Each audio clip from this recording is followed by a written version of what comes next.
So on this, does it apply? What's the limit as x goes to infinity of e to the x? It's infinity. What about the bottom? Absolutely. So we know that this is going to equal the limit as x goes to infinity of what? What's the derivative of e to the x? Over 2x. Does L'Hopital's rule still apply? Yeah.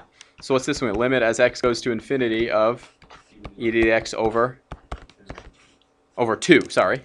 Exactly. And you can actually tell me, what's the limit as this goes to infinity? It goes infinitely large over 2. What's that going to be? Yeah. So this limit is definitely getting infinitely large.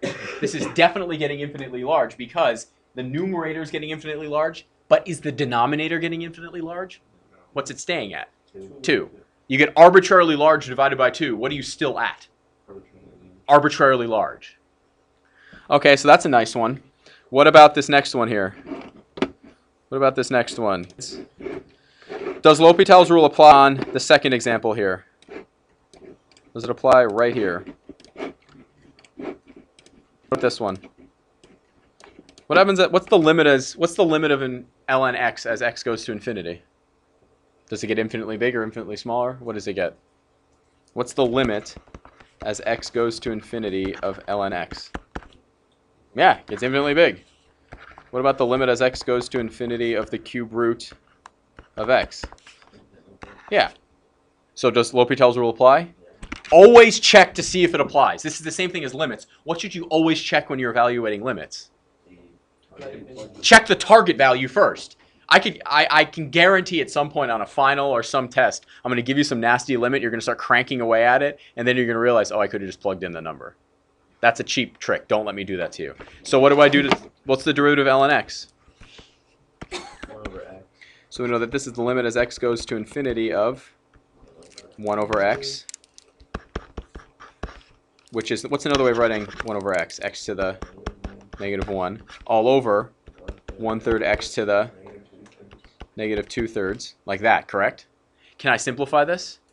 Yes. Please. Yes. Thank you. Please, please, please do this. So let's just, so this was, we're applying L'Hopital's rule. I'm going to put an LH there when we apply it. Now we're just simplifying. Please simplify. So if you simplify this, what's x to the negative 1 divided by x to the negative 2/3? X to the negative 1/3 on top, right? So this is x to negative infinity, not negative infinity, sorry, infinity. What goes on top? X to the over, and I'm still simplifying. Have I used L'Hopital's rule again? No. 3x to the, so just to, so you can see this more easily, this is the limit as x goes to infinity of 3 over the cube root of, what's that going to equal? 0. Why is that going to be 0, Nicole? The denominator is getting arbitrarily large. This is staying still, and this is getting arbitrarily large. So how many times did we need to apply L'Hopital's rule? Once. We only needed to apply it once. Don't you subtract with the negative in the denominator? Yeah, that's why it became negative 1/3. It's equal to what? Sine. So it turns into tangent squared x over, and this is still the limit as x goes to. Does L'Hopital's rule still apply? So we applied L'Hopital's rule right here. It still applies, because it's, but what form do you still have? 0 over 0? So we're going to apply L'Hopital's rule, and what do you end up with? The limit as x goes to 0 of, 2 tangent x, and what's the derivative of tangent? Secant squared x all over 6x. Okay, so the real question is, does L'Hopital's rule still apply here? Can you plug in 0? Let's just check. Can you plug in 0? Not in the denominator. Not in the denominator. Well, you can't plug it into the denominator. Well, you can, but you get 0. Can't divide by 0. So if you can do L'Hopital's rule one more time, are you pretty set? Yeah. Because what happens to the denominator? It becomes a 6. So we just need to check, does this go to 0? So let's simplify the top a little bit just to see what happens. Well, you know that this is going to, you have to be really careful because you know that this is going to what? You know that that's going to 0. What about secant? Secant is what? What is secant? 1 over? What's cosine of 0? 1. So this is going to 1. So one of them is going to 2 because this is static. This is going to 0 and this is going to 1. So what's the whole thing going to? 0. What's the bottom going to? Ah, so what still applies? L'Hopital's rule, because it's 0 over 0. So what can we take of both the top and the bottom? The derivative. Now, what do we have to be very careful about when we're taking the derivative now? We have to make sure we use, as Patrick said, the product rule. Yes. So we have 2 times the derivative of tangent is secant squared x, right? Times secant squared x plus tangent x times 2 secant x. What's the derivative of secant? Secant x tangent x all over what? Yay! Did we take the derivative of this whole thing? No.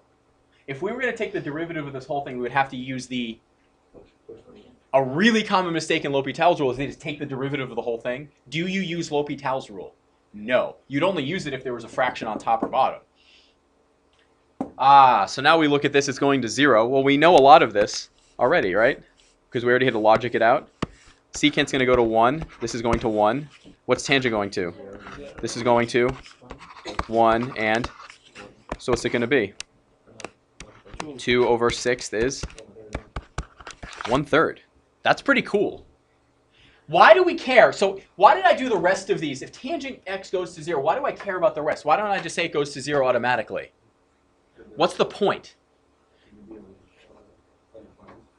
Ah, yeah, you have to be very careful because if this is going to 0 and these are all going to static numbers, that's good because it means it's going to 0. Because 0 times any number is 0. But what 0, could you necessarily always get a number right here as a limit? What's one of the possible things something can be in a limit that's not a number? Infinity. Is infinity a number? What's 0 times infinity? Sometimes it's going to be 0, sometimes it's going to be infinity, sometimes it's going to be 7. 0 times infinity, an arbitrarily small thing, multiplied times an arbitrarily large thing, they're going to war against each other, right? One thing is trying to make it infinitely small, but the other thing is trying to make it infinitely big. Who wins? It totally depends on how fast it's going to 0 and how fast it's going to infinity. If one of these right here was going to infinity, what would that mean for us? If one of these was going to infinity, what's 0 times infinity? We don't know. We'd be stuck. So is it a really good thing that this is going to 1? Yeah. How could we check our answer? What's one way we could feel better about this answer? Calculate it. At the origin. So let's do zoom what? I like box. That's your thing. Well, only when I can zoom into a small region. Zoom box is really annoying if you have to zoom into a large region because what am I doing right now? Click, click, click, click, click. Enter. Going through. So we zoom in. And let's just trace. We're not looking for an exact answer. Let's just trace. Does it look like it's 1/3? Yeah. What should happen if I did a table value and went to 0 here? No, it wouldn't, because what can't you plug into this? You can't plug in. If I tried to evaluate this at 0, you'd have a hole. So it would be undefined. What I mean by that is on the calculator, if I were to go, ready, watch this, show you another way to evaluate. You do vars y1, and we're evaluating it at 0. This is plugging in 0 to our function. What should it say? Error. Divide. It even tells you the error. That's pretty cool. Quit. But what could you plug in instead if you really wanted to just make this fun? How about 0.00001? What's it going to come out to be? It even rounds it for you. I don't know I don't know how close you have to. Is the answer actually 0? No. Is it really close to 0? Yeah. So given this picture right here, what would it be really interesting to know about the calculator? The answer actually 0? No. But the calculator is telling us that the answer is 0. The actual answer is very, very close to 0. So what might it be interesting to know about this calculator? No, it's not. It's deciding, but how it's making the decision. It would be interesting to know, when does the calculator, this calculator in particular, round to 0? Actually, really close to 0.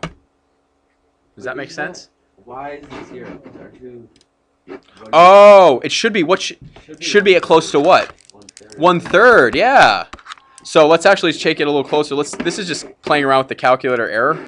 So what should we plug instead? How about, I'll show you this, alpha y1. Let's plug in, how about just 0.1? What should it be close to? Better. So at a certain, the calculator shorts out. It's not even a good guess. Like, that's wrong. Yeah. You're absolutely right. That's not close to what we want. The actual answer, you're absolutely right, was supposed to be 1/3. Good. Nice.